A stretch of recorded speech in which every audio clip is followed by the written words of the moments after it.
on se retrouve pour une nouvelle vidéo qui sera une pile à lire. Ça fait super longtemps que j'en ai pas faite, je sais, je vous vois venir de loin, mais là j'avais bien envie. Voilà, là j'avais bien envie. Ça fait une semaine que je suis rentrée de congé, donc ça y est, j'ai repris un petit peu le rythme du travail, le quotidien en dehors de la période estivale. Je me suis dit que c'était le moment ou jamais de vous en faire une, hein, tout simplement.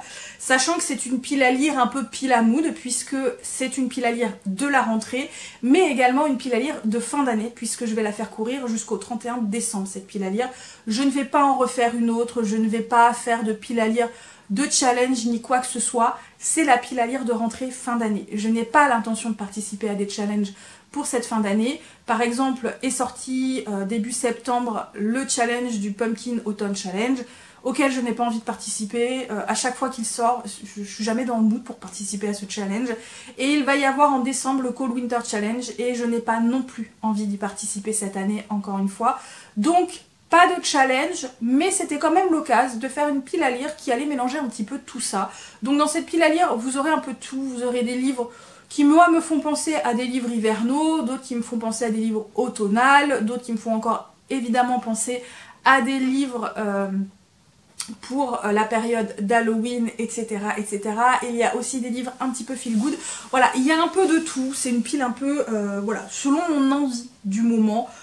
Susceptible de changer également, hein, puisque ça reste non exhaustif, sachant que c'est une pile à lire quand même qui est assez conséquente et que vous ne le verrez pas dedans, mais je les inclus malgré tout. Il y a le tome 1 de Crescent City et le tome 1 de l'Empire du Vampire que j'ai l'intention de lire pour cette fin d'année. Si j'y arrive, c'est pas dit, on verra bien, mais ils correspondent à ma précédente pile à lire que j'ai tournée courant du mois de mars. Ce sont les deux derniers qui me restent à lire, donc on va les faire courir quand même jusqu'à la fin de l'année. À voir si je m'y tiens ou pas, mais je les inclus dedans, je ne vous les représente pas parce que, voilà, vous le savez déjà.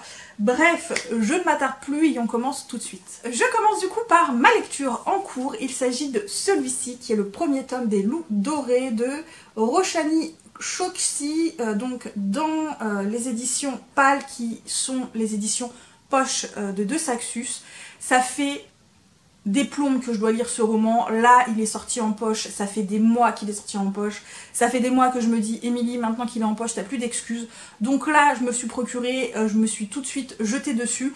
Pour l'instant, j'ai pas beaucoup lu, j'en suis à une centaine de pages. J'aime beaucoup. On va y suivre Séverin et toute une bande d'amis à lui qui sont des voleurs et qui vont être missionnés pour voler un objet bien particulier.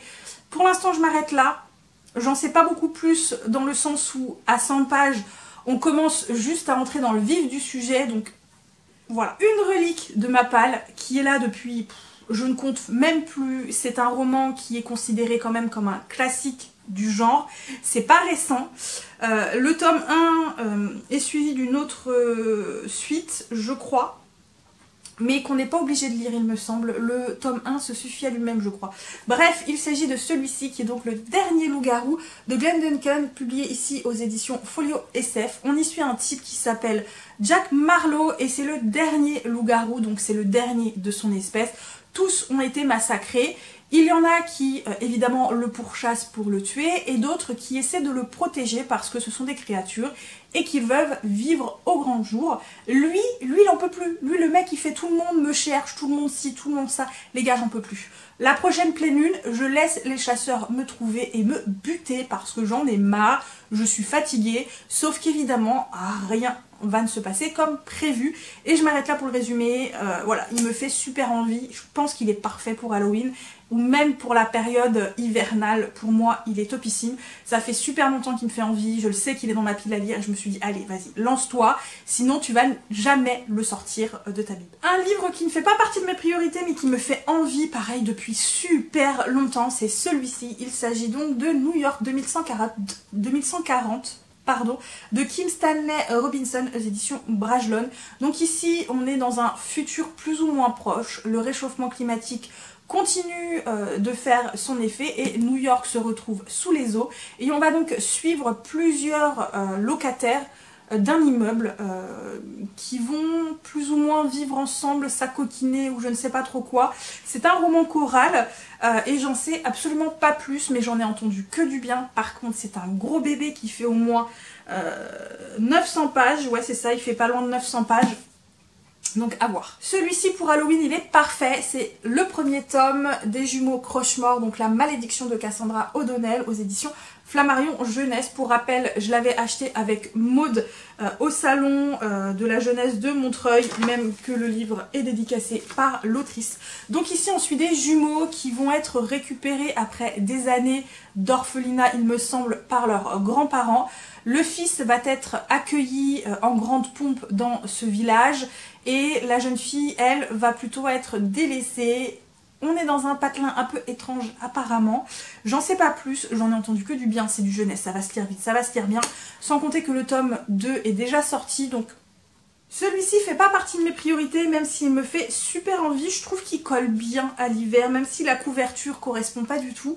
Moi je sais pas, je trouve qu'il pourrait être sympa pour l'hiver. Il s'agit du premier tome de la couronne d'Aubépine de Cléo Blackwood, donc aux éditions Corrigan.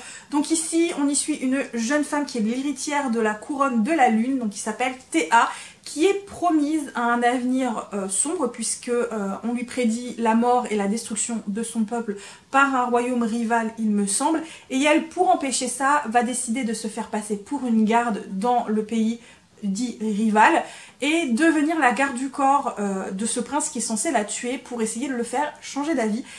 Honnêtement, moi le résumé me hype de fou, en plus ça n'a pas l'air épais à lire, ça a l'air de se lire assez bien, assez vite. Donc il me fait super envie. Un livre encore une fois qui pour moi est parfait pour Halloween, fin d'automne, début d'hiver.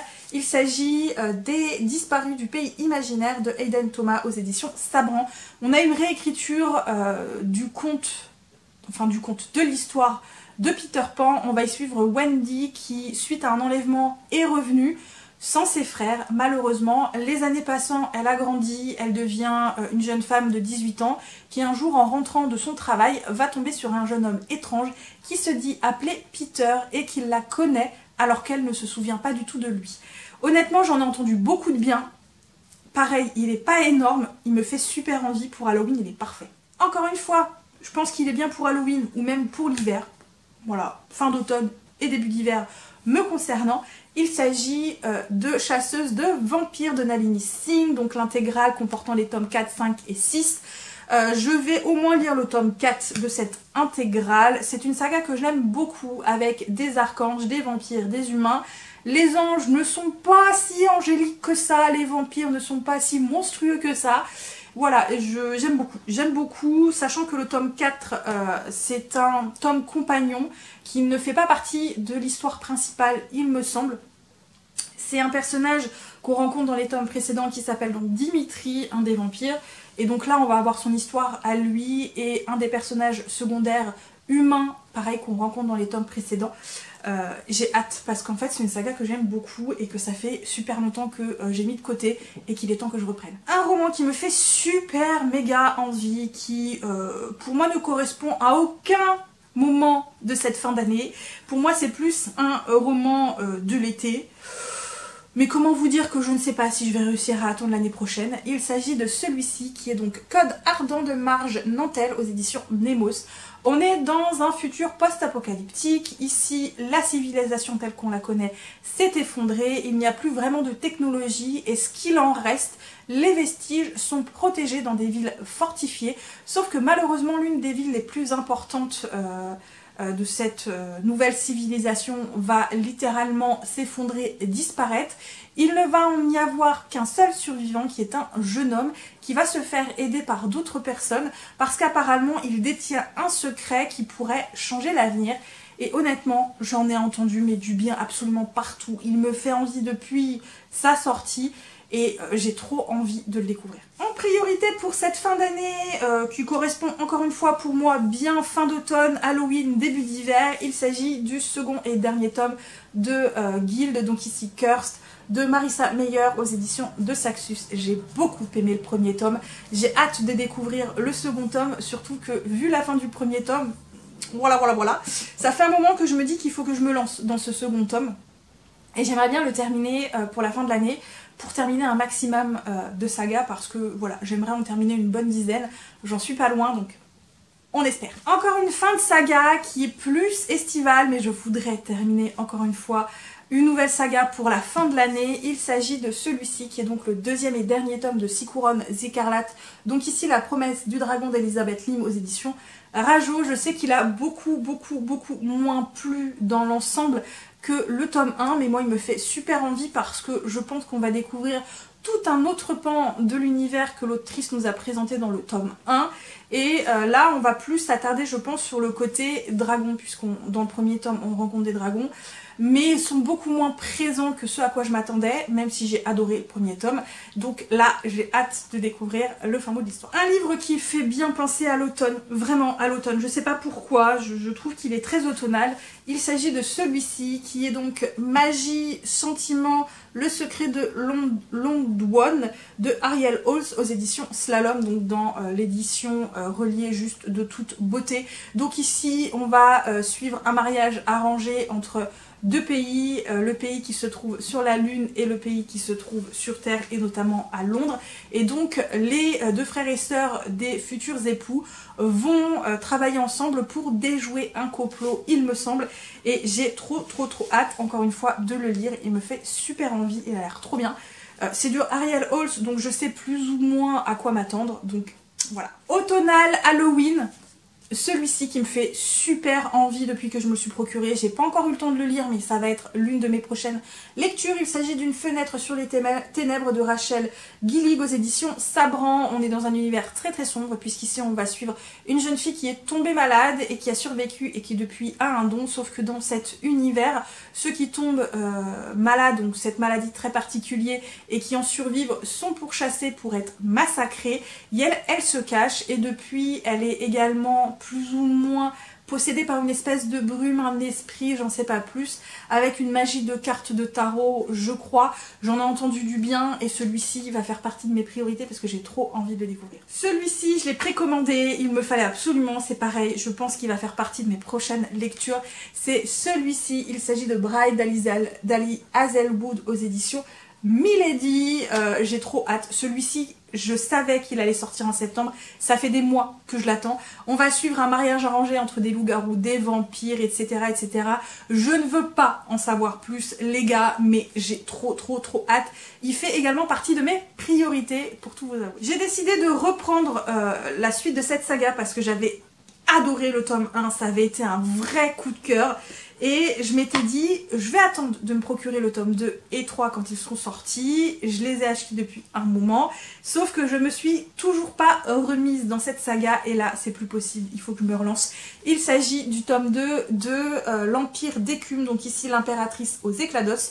Aux éditions Big Bang, donc d'Andrea Stewart. J'avais tellement adoré le tome 1.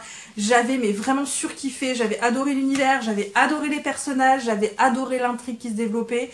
Et vraiment, j'ai hâte de m'y remettre. Il va faire partie de mes priorités. Et si j'y arrive, je vais essayer d'enchaîner assez vite avec le tome 3.